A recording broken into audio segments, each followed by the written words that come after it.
ദിവസത്തിനുള്ളിൽ ഇതെല്ലാം ചേർത്തിരിക്കണം എന്ന് പറയാണ്.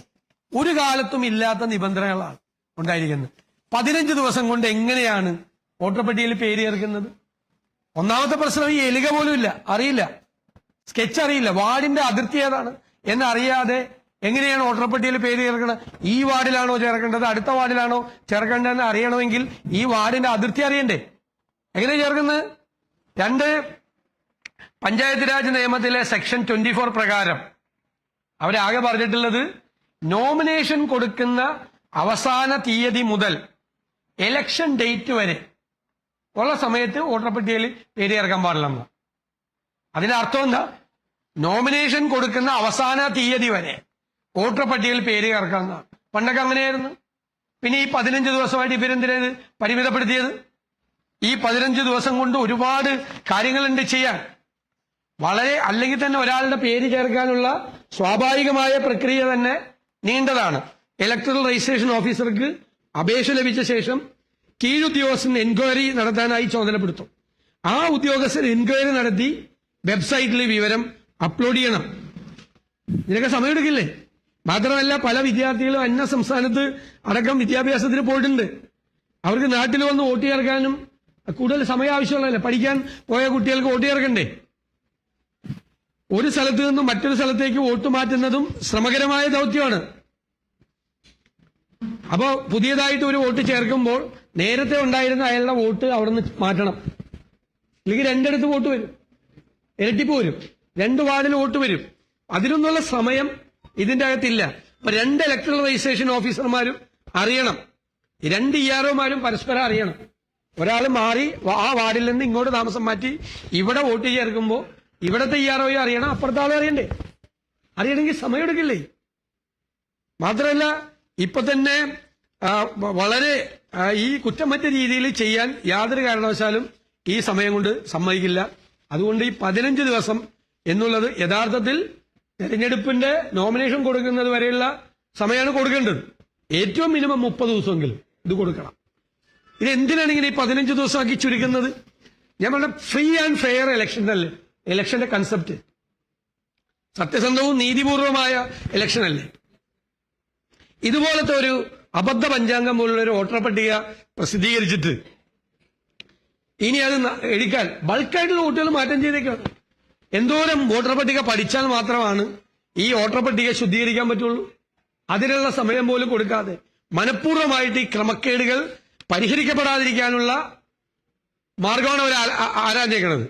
തെരഞ്ഞെടുപ്പ് കമ്മീഷൻ CPM നേതൃത്വത്തിന്റെ ഇച്ഛാശക്തിക്ക് അനുസരിച്ചിട്ടാണ് പ്രവർത്തിക്കുന്നത് എന്ന് പറയുന്നതിൽ ഞങ്ങൾക്ക് ദുഃഖമുണ്ട്. അങ്ങനെ ചെയ്യാൻ പാടില്ല. തെരഞ്ഞെടുപ്പ് കമ്മീഷൻ നീതിപൂർവമായിട്ടല്ല ഈ തെരഞ്ഞെടുപ്പ് നടത്തേണ്ടതെന്ന് പറയാൻ പറ്റും. ഞാൻ വേറൊരു കാര്യം കൂടി പരാതി പറഞ്ഞു. ജനറൽ ഇലക്ഷനിൽ, പാർലമെന്റിലേക്കും അസംബ്ലി ഇലക്ഷനിലും കേന്ദ്ര തെരഞ്ഞെടുപ്പ് കമ്മീഷൻ 1100 വോട്ടായി നിജപ്പെടുത്തി ഒരു ബൂത്തിൽ, ഒരു പോളിംഗ് ബൂത്തിൽ. അതായത് അത്രയും പേർക്ക് വോട്ട് ചെയ്യാൻ പറ്റുള്ളൂ. ഇവിടെ എത്രയാ? ഇവിടെ റൂറൽ ഏരിയയിൽ 1300 വോട്ടാണ്. പാർലമെന്റ് ഇലക്ഷനും അസംബ്ലി ഇലക്ഷനും ഒരു വോട്ട് ചെയ്താൽ മതി, പോരെ? ഇവിടെ റൂറൽ ഏരിയയിൽ 3 വോട്ട് ചെയ്യണം. ഒരാൾ 3 വോട്ട് ചെയ്യാൻ പ്രായമായ ഒരാൾ, ഒരു 70 വയസ്സ് കഴിഞ്ഞ ഒരാൾ, അല്ലെങ്കിൽ 80 വയസ്സ് കഴിഞ്ഞ ഒരാൾ വരുമ്പോൾ വോട്ട് ചെയ്യാൻ എത്ര സമയം എടുക്കും ഈ 3 വോട്ട് ചെയ്യാൻ? ഒരു മോക്ക് ഡ്രില്ല് നടത്തി അത് പരിശോധിച്ചാൽ ഈ 1300 പേർക്ക് 3 വോട്ട് വെച്ച് ചെയ്യാൻ പറ്റുമോ? ഒരു വോട്ട് മാത്രം ചെയ്യേണ്ട പാർലമെന്റ് അസംബ്ലി തെരഞ്ഞെടുപ്പിൽ ഇലക്ഷൻ കമ്മീഷൻ 1100 ചുരുക്കി. ഇവിടെ 1300 വർദ്ധിപ്പിച്ചു. അപ്പൊ പോളിംഗ് ബൂത്തുകൾ കുറച്ചു. പോളിംഗ് ബൂത്തിന് കഴിഞ്ഞ പ്രാവശ്യം നമുക്കറിയാം കോവിഡ് ആയിരുന്നു, ധാരാളം പോളിംഗ് ബൂത്തുകൾ ഉണ്ടായിരുന്നു. ആ പോളിംഗ് ബൂത്തിന് ആവശ്യമായ ജീവനക്കാരുണ്ടായിരുന്നു, അതിലുള്ള വോട്ടിംഗ് മെഷീൻ ഉണ്ടായിരുന്നു, എല്ലാ സംവിധാനവും കയ്യിലുണ്ട് തെരഞ്ഞെടുപ്പ് കമ്മീഷന്റെ. അപ്പൊ ഇവര് മനഃപൂർവ്വമായിട്ട് ഇത് വൈകിപ്പിച്ച് രാത്രി 10 മണിയായാലും പോളിംഗ് തീരില്ല. വളരെ ഡെലിബറേറ്റ് ആയിട്ട് തെരഞ്ഞെടുപ്പ് പ്രവർത്തനങ്ങളെ അട്ടിമറിക്കാൻ വേണ്ടിയിട്ടുള്ള ശ്രമമാണ് തെരഞ്ഞെടുപ്പ് കമ്മീഷൻ നടത്തുന്നത്. ഞങ്ങൾ അതിനെ, ഞാൻ നേരത്തെ പറഞ്ഞതുപോലെ ഇത് മാറ്റാൻ തയ്യാറായില്ലെങ്കിൽ നിയമപരമായി അതിനെ നേരിടും എന്നുള്ളൊരു തീരുമാനമാണ് എടുത്തിരിക്കുന്നത്. രണ്ടാമത്തെ ഒരു കാര്യം പറയാനുള്ളത്, ഈ കുറെ സമരമായിരുന്നു യൂണിവേഴ്സിറ്റികളിലെല്ലാം, ഭയങ്കര ബഹളമായിരുന്നു. CPM നേതൃത്വം എല്ലാവരും പറഞ്ഞത് അത് വർഗീയതയ്ക്കെതിരായിട്ടുള്ള പോരാട്ടമാണ്. ഈ വർഗീയതയ്ക്കെതിരായിട്ടുള്ള പോരാട്ടം എങ്ങനെയാണ് ഒരു സുപ്രഭാതത്തിൽ ആരും അറിയാതെ പെട്ടെന്ന് അവസാനിപ്പിച്ചത്? വർഗീയതയ്ക്കെതിരായിട്ടുള്ള പോരാട്ടം CPM SFI ഒക്കെ അവസാനിപ്പിച്ചോ? ഇതെങ്ങനെയാണ് ഈ രാത്രിക്ക് രാത്രി സെറ്റിൽമെന്റ് ഉണ്ടാകുന്നത്? ഞങ്ങൾ നേരത്തെ പറഞ്ഞതാണ് ഇതെപ്പോഴും സെറ്റിൽമെന്റ് ആണെന്ന്. ഗവൺമെന്റ് എപ്പോഴെല്ലാം പ്രതിസന്ധിയിലാവും അപ്പോൾ ഒരു ഗവർണർ ഒരു പ്രശ്നം ഉണ്ടാക്കും. പിന്നെ ഈ വിഷയത്തിൽ നിന്ന് ശ്രദ്ധയിരിക്കാൻ വേണ്ടിയിട്ട് കുറെ സമരവും ബഹളമൊക്കെ നടക്കും. പിന്നെ കൂടിക്കാഴ്ചയായി, മധുരപലഹാര വിതരണമായി, സെറ്റിൽമെന്റായി. ഇരുട്ടിന്റെ മറവിലാണ് CPM-ഉം BJP-യും തമ്മിൽ കേരളത്തിൽ സെറ്റിൽമെന്റ് ഉണ്ടാകുന്നത്. അതിന്റെ ഏറ്റവും അവസാനത്തെ ഉദാഹരണമാണ് ഒരു രാത്രി ഇരുണ്ട് വെളുത്തപ്പോ പോരാട്ടമൊക്കെ അവസാനിച്ചു. ഒന്നുമില്ല, ഒരു കുഴപ്പമില്ല, എല്ലാം ഓക്കെയാണെന്നാണ് പറയുന്നത്. ഇത് തമാശയാണ് ഈ നാടകം. എത്ര പ്രാവശ്യമായത് കേരളത്തിൽ അരി മുഹമ്മദ് ഖാൻ ഉള്ളപ്പോൾ തൊട്ട് നടക്കുന്ന ഈ നാടകം വീണ്ടും പുതിയ ഗവർണറും വന്നിട്ടും കേരളത്തിൽ ആവർത്തിക്കപ്പെടുന്ന ഒരു തമാശയായി കേരളത്തിലെ ജനങ്ങൾ അത് മനസ്സിലാക്കും എന്ന കാര്യത്തിൽ യാതൊരു സംശയമില്ല.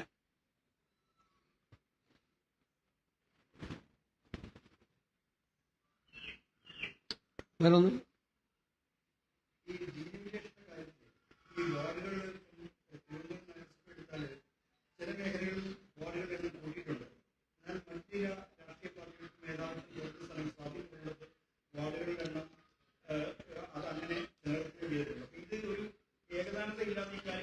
അതുമാത്രം ഡീലിമിറ്റേഷന്റെ കാര്യത്തിൽ ഞാനത് പറഞ്ഞില്ല എന്നുള്ളത് ചോദിച്ചത് നന്നായി. ഞാനത് വിട്ടു. ഹൈക്കോടതിയുടെ നിർദ്ദേശം പോലും ലംഘിച്ചുകൊണ്ടാണ്. ഹൈക്കോടതിയുടെ നിർദ്ദേശമുണ്ട്, അൺഓതറൈസ്ഡ് ആയിട്ടുള്ള വീടുകൾ കൂടി ചേർക്കണം. പിന്നെ ആളൊഴിഞ്ഞ ഫ്ളാറ്റുകളൊക്കെ ഈ ജനസംഖ്യ കണക്കാക്കുമ്പോൾ കണക്കാക്കരുത്. ഇവർക്ക് തോന്നിയ പോലെയാണ് ചെയ്തിരിക്കുന്നത്. പിക്ക് ആൻഡ് ചൂസ് ചെയ്ത് വോട്ട് വേറെ ഡിവിഷനിലേക്ക് മാറ്റിയിരിക്കുകയാണ്. ചില ഏരിയ കട്ട് ചെയ്തെടുത്തിരിക്കുകയാണ്. ഒരു ഷേപ്പുമില്ലാത്ത രീതിയിൽ കട്ട് ചെയ്തെടുത്തേക്കാണ്. പുഴ അതിർത്തിയാണെങ്കിൽ പുഴയുടെ ഇപ്പുറത്തുനിന്ന് കുറച്ച് വോട്ട്, അപ്പുറത്തുനിന്ന് കുറച്ച് വോട്ട് എടുത്തിരിക്കുക. ഇവരുടെ സൗകര്യത്തിന് വേണ്ടിയിട്ട് ഉണ്ടാക്കിയിരിക്കുകയാണ്. അതിനെല്ലാം തെരഞ്ഞെടുപ്പ് കമ്മീഷൻ കൂട്ടുനിന്നിരിക്കുകയാണ്. ഡീലിമിറ്റേഷൻ കമ്മീഷൻ പരാതികൾ കൊടുക്കാൻ പോയപ്പോൾ ആ പരാതികൾ ഗൗരവമായി സ്വീകരിച്ചിട്ടേ ഇല്ല.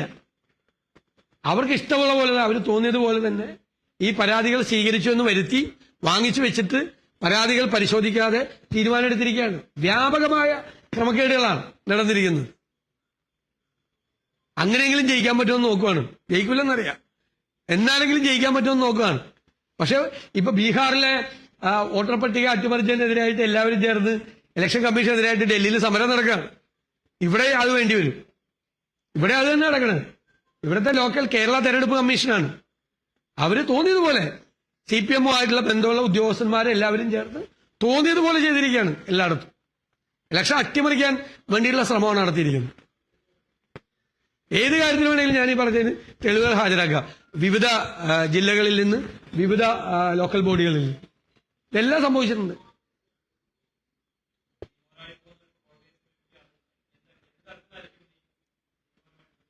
അല്ല, ഞങ്ങൾ നിയമപരമായും നേരിടാൻ വേണ്ടിയിട്ടുള്ള ശ്രമങ്ങൾ നടത്തുകയാണ്.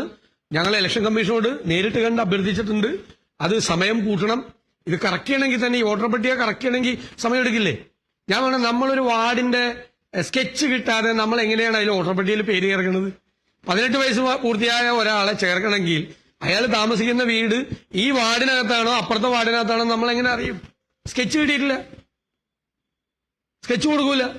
അവരുടെ കയ്യിലുണ്ട് സ്കെച്ച്, CPM-കാരുടെ കയ്യിൽ സ്കെച്ച് ഉണ്ട്, ബാക്കി കൊടുത്തിട്ടില്ല. ലോക്കൽ ബോഡിയിൽ കൊടുത്തിട്ടില്ല. കൗൺസിലർമാരും പഞ്ചായത്ത് മെമ്പർമാരും പോലും പല സ്ഥലത്തും കണ്ടിട്ടില്ല. ഞാൻ നേരത്തെ ആരോപണം ഉന്നയിച്ചിരുന്നു. 23-ാം തീയതി വോട്ടർ പട്ടിക പ്രസിദ്ധീകരിച്ചെന്ന് പറഞ്ഞു.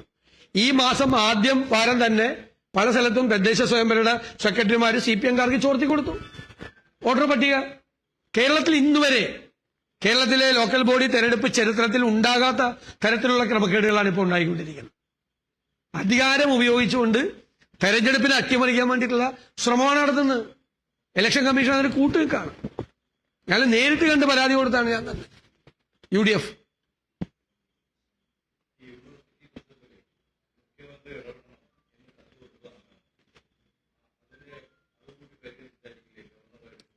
അല്ല, അത് പറയണ്ടേ, പൊതു സമൂഹത്തോട് പറയണ്ടേ എങ്ങനെയാണ് നിങ്ങളിത് തീർത്തതെന്ന്?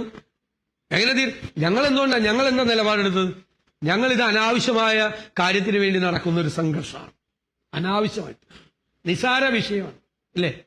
അവിടെ വാടകയ്ക്ക് കൊടുത്തു, ആ വാടകയ്ക്ക് കൊടുത്ത് ഒരു ബാക്ക് ഡ്രോപ്പ് വെച്ചു, അതിന്റെ പേരിൽ നടത്തിയ ഒരു സമരമാണ്. എത്രയോ ദിവസം യൂണിവേഴ്സിറ്റികൾ സ്തംഭനത്തിലായി. ഞങ്ങൾ പറഞ്ഞ അതിന്റെ ഇരകളായി മാറുന്ന കുട്ടികളാണ്. ഞാൻ എത്ര ദിവസം മുമ്പ് കത്ത് കൊടുത്താണ്. അതെങ്ങനെയാണ് സെറ്റിൽ ചെയ്തത്, എങ്ങനെയാണ് തീർന്നത്? BJP ദേശീയ നേതൃത്വം ഇടപെട്ടോ? പറയണ്ടേ, ആളുകൾ അറിയണ്ടേ എങ്ങനെയാ തീർന്നതെന്ന്? കുറെ ദിവസം ഇവര് സമരം ചെയ്യുക, ഇവർ ജീവനക്കാരെ പൂട്ടിയിടുക, ജീവനക്കാരെ മർദ്ദിക്കുക, യൂണിവേഴ്സിറ്റി ചെന്ന പിള്ളേരെ അടിക്കുക. ഇവിടെ പോലീസുകാര് അയ്യോ മോനെ ഒന്നും പറ്റില്ല എന്ന് പറഞ്ഞ് മതിലുമ്പോൾ ചാടാൻ പോകുന്ന ആളുകളെ പിടിച്ച് താഴെ ഇറക്കി വെക്കുക, ലാളിക്കുക, ഓമനിക്കുക പോലീസ്. ഈ നാടകമൊക്കെ കണ്ടതല്ലേ കേരളത്തിലെ ആളുകൾ മുഴുവൻ? എന്നിട്ട് എന്താണ് ഇത് അവസാനിക്കാൻ? കാരണം എങ്ങനെയാണ് ഇത് അവസാനിപ്പിച്ചത്? അതറിയണ്ടേ? രാത്രി നടത്തിയ ചർച്ചകളുടെ ഭാഗമായിട്ടാണ് പിറ്റേ ദിവസം പോലെ സമരം വേണ്ടാന്ന് തീരുമാനിച്ചത്. അറിയണ്ടേ? പൊതുജനങ്ങളെ ഇങ്ങനെ വിഡ്ഢികളാക്കരുത്. ഇത് ആവർത്തിച്ചുകൊണ്ടിരിക്കുന്ന ഒരു തമാശ നാടകമാണെന്നാണ് ഞാൻ പറഞ്ഞത്. ഞാൻ നേരത്തെ പറഞ്ഞിട്ടുണ്ട് ഇതേ ആരോപണം. അപ്പോ ആരോഗ്യ മേഖലയിൽ നടക്കുന്ന പ്രശ്നങ്ങളെ കുറിച്ച് ഗൗരവതരമായൊരു സമരവും വിഷയവും നടക്കുന്ന സമയത്ത് വിഷയം ഡീവിയേറ്റ് ചെയ്യാൻ വേണ്ടിയിട്ട് അവിടെ നിന്ന് മാറ്റിയെടുക്കാൻ വേണ്ടിയിട്ട് നടത്തിയ സമരം, ഞങ്ങൾ അതല്ലേ ആക്ഷേപിച്ചത്? സമരാഭാസം.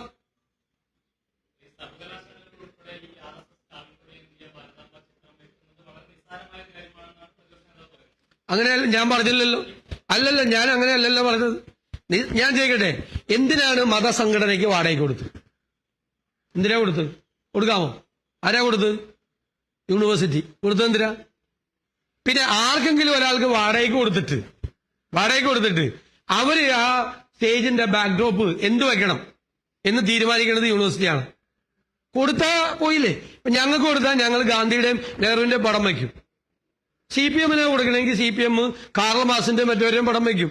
BJP-ക്കാർക്ക് കൊടുത്താൽ അവര് ഗോൾവാൾക്കറിന്റെയും സവർക്കറിന്റെയും ഭാരതാംബയുടെയും പടം വയ്ക്കും. അത് ആർക്കും അറിയാൻ പാടില്ലാത്ത എന്തിനാ കൊടുത്തത്? മതസംഘടനകൾക്ക് കൊടുക്കാൻ പാടില്ലെങ്കിൽ എന്തിനാ കൊടുത്തത്? പിന്നെ ചാൻസലർ വരുന്ന പരിപാടി അരമണിക്കൂർ മുമ്പ് റദ്ദാക്കാൻ രജിസ്ട്രാർക്ക് എന്താ അധികാരമുള്ളത്? ചെയ്യാമോ? അപ്പൊ ഇതൊക്കെ നാടകമാണ്. മനഃപൂർവ്വമായി ഉണ്ടാക്കിയ, ഇല്ലാത്ത വിഷയം ഉണ്ടാക്കിയൊരു പ്രശ്നമാണ്. ഞങ്ങള് ഗുരുമൂർത്തിയെ കൊണ്ടുവന്ന്, RSS നേതാവിനെ കൊണ്ടുവന്ന് രാജ്ഭവനിൽ ലെക്ചർ സീരീസ് നടത്തി. എന്നിട്ട് മുൻ പ്രധാനമന്ത്രിമാരെ അധിക്ഷേപിച്ചു. അപ്പൊ ഞങ്ങൾ പ്രൊട്ടസ്റ്റ് ചെയ്തു. ഗവൺമെന്റിനോട് രാജ്ഭവനെ പ്രൊട്ടസ്റ്റ് അറിയിക്കണം, രാജ്ഭവനെ രാഷ്ട്രീയ കാര്യങ്ങൾക്കും മതപ്രചരണത്തിനും ഉപയോഗിക്കരുതെന്ന് പറയണമെന്ന് പറഞ്ഞോ? മിണ്ടിയില്ലല്ലോ മുഖ്യമന്ത്രി, മിണ്ടി കൊടുത്തില്ലല്ലോ. അപ്പൊ ഇത് ഉണ്ടാക്കിയതാണ്. അങ്ങനെയാണെങ്കിൽ പൊളിറ്റിക്കൽ ഫൈറ്റ് ആണെങ്കിൽ ഞങ്ങളാണ് ആദ്യം പ്രൊട്ടസ്റ്റ് ചെയ്തത്. ഞങ്ങൾ പറഞ്ഞു ഡിഫൻസ് എക്സ്പെർട്ടിനെ കൊണ്ടുവന്നോ ഓപ്പറേഷൻ സിന്ദൂരിന്റെ ലെക്ചർ സീരീസിൽ? നിങ്ങൾ ഫോറിൻ അഫയേഴ്സ് എക്സ്പെർട്ടിനെ കൊണ്ടുവന്നോ? രാജ്ഭവനിൽ ലെക്ചർ സീരീസ് നടത്തിക്കോ, ഒരു വിരോധമില്ല. RSS നേതാവിനെ കൊണ്ടുവന്നിട്ട് മുൻ പ്രധാനമന്ത്രിമാരെ രാജ്ഭവനിൽ വെച്ച് അധിക്ഷേപിച്ച് സംസാരിച്ചാൽ ഞങ്ങൾ പ്രൊട്ടസ്റ്റ് ചെയ്തു, പ്രതിപക്ഷം, ഗവൺമെന്റ് പ്രൊട്ടസ്റ്റ് ചെയ്ത മിണ്ടിയില്ല, മുഖ്യമന്ത്രി ചുണ്ടനക്കിയില്ല അതിനെക്കുറിച്ച്. ഇത് നാടകമാണ്. അതാണ് ഞാൻ പറഞ്ഞത്, നാടകമാണ്. എന്തായിരുന്നു നടന്നത്? അല്ല, അതിന്റെ പേരിൽ കണ്ണൂർ യൂണിവേഴ്സിറ്റിയിൽ എന്താ പ്രശ്നം? MG യൂണിവേഴ്സിറ്റിയിൽ എന്താ പ്രശ്നം? കോഴിക്കോട് യൂണിവേഴ്സിറ്റിയിൽ എന്താ പ്രശ്നം? എന്തിനാ അവിടെയൊക്കെ കയറി സമരം ചെയ്ത്? അവിടെ ജീവനക്കാരെ പൂട്ടിയിട്ട് തല്ലി എന്തിനാ? ഈ സമരത്തിന്റെ പേരിൽ ഇവര് കാവിക്കൊടി വെച്ചേനാ? അവിടെ പോയി കോഴിക്കോട് പോയി ഈ കോൺഗ്രസ് അനുകൂല സംഘടനകളുടെ ജീവനക്കാരെ തല്ലിയത്? പറയിപ്പിക്കണം എന്നെ കൊണ്ട്.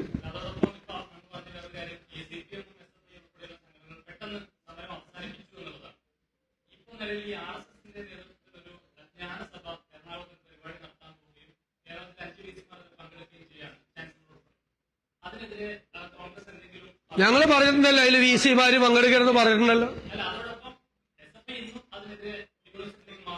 അല്ല, അത് യൂണിവേഴ്സിറ്റിയിലെ വൈസ് ചാൻസലർമാര് ഒരു പരിപാടിയിലും പങ്കെടുക്കാൻ പാടില്ല, രാഷ്ട്രീയ പരിപാടികളിലും പങ്കെടുക്കാതിരിക്കുന്നതാണ് നല്ലത്. എല്ലാവരെയും വിളിക്കാറുണ്ടല്ലോ, എല്ലാവരും പോകണ്ടല്ലോ, എല്ലാ പരിപാടിക്കും പോകുന്നുണ്ടല്ലോ. എല്ലാ പരിപാടിക്കും ഇപ്പൊ CPM വൈസ് ചാൻസലർമാര് CPM-ന്റെ പരിപാടിക്ക് പോയില്ലേ? പോകാൻ പാടില്ലാത്തതാണ്. അവര് വൈസ് ചാൻസലർമാര് ഇരിക്കുന്ന പദവി എന്താണെന്ന് അവരറിയണം. നിങ്ങളും വിളിക്കാൻ പാടില്ല അവരെ പാർട്ടി പരിപാടിക്ക്. DYFIയുടെ പരിപാടിക്കും വിളിക്കാൻ പാടില്ല വൈസ് ചാൻസലർമാരെ. നിങ്ങൾ വിളിക്കുമ്പോഴും അവര് പോകാൻ പാടില്ല, നിങ്ങളുടെ വൈസ് ചാൻസലർ വരുമ്പോ. പിന്നെ ഞാനൊരു ചോദ്യം ചോദിച്ചാൽ നിങ്ങൾ ആരും മറുപടി അറിഞ്ഞില്ല. മോഹനൻ കുന്നുമ്മൽ RSS-കാരനാന്ന് പറഞ്ഞു, കേരള യൂണിവേഴ്സിറ്റി VC. അദ്ദേഹത്തെ ഹെൽത്ത് യൂണിവേഴ്സിറ്റിയുടെ വൈസ് ചാൻസലർ ആക്കിയത് ആരാ? പിണറായി സർക്കാർ. അപ്പൊ അന്വേഷിച്ചില്ലായിരുന്നു അയാൾ RSS ആണല്ലേന്ന്? ഹെൽത്ത് യൂണിവേഴ്സിറ്റി വൈസ് ചാൻസലർ ആക്കിയതിനു ശേഷമാണ് അദ്ദേഹം RSS ആക്കിയത്. CPM-ഉമായിട്ട് ബന്ധപ്പെട്ട സംഘടനകളിൽ പ്രവർത്തിച്ചിരുന്ന ആളല്ലേ. അതെങ്ങനെയാ അദ്ദേഹം സുപ്രഭാതത്തിൽ RSS ആണ്? നിങ്ങളല്ല അപ്പൊ അങ്ങനെ ഒരു RSS-കാരനെ ഹെൽത്തിലെ VC ആക്കിയത്? പറയണ്ടേ ഇതിനൊക്കെ ഉത്തരം? മിണ്ടല്ലോ. വേണ്ടതിന് മാത്രം പറയാ അല്ലേ, പറ്റാത്തതിനൊന്നും മറുപടി പറയാതിരിക്കാം, മൗനം പാലിക്കുക, അതാണ് സ്ഥിരം പരിപാടി. വേറെ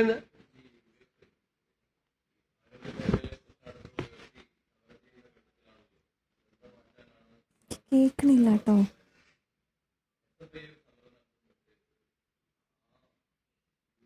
പട്ടികയിൽ വ്യാപക ക്രമക്കേടെന്ന് പ്രതിപക്ഷ നേതാവ് VD സതീശൻ. വാർഡ് മാറി കഴിഞ്ഞ തവണ വോട്ട് ചെയ്തവർക്ക് ഇത്തവണ വോട്ടില്ല. പട്ടിക തയ്യാറാക്കിയത് CPM പ്രാദേശിക നേതാക്കളുടെ സഹായത്താൽ. 15 ദിവസത്തിനുള്ളിൽ വോട്ടർ പട്ടികയിൽ പേര് ചേർക്കാനാകില്ല. കുറഞ്ഞത് 30 ദിവസമെങ്കിലും നൽകണം. തെരഞ്ഞെടുപ്പ് കമ്മീഷൻ പ്രവർത്തിക്കുന്നത് CPM പറയുന്നത് പോലെയെന്നും പ്രതിപക്ഷ നേതാവ് VD സതീശൻ. ഞാൻ കേട്ടില്ല. മറ്റു വാർത്തകളിലേക്കാണ്. 8ാം ക്ലാസ് വിദ്യാർത്ഥി മിഥുൻ ഷോക്കേറ്റ് മരിച്ച സംഭവത്തിൽ തേവലക്കര സ്കൂൾ മാനേജ്മെന്റിനും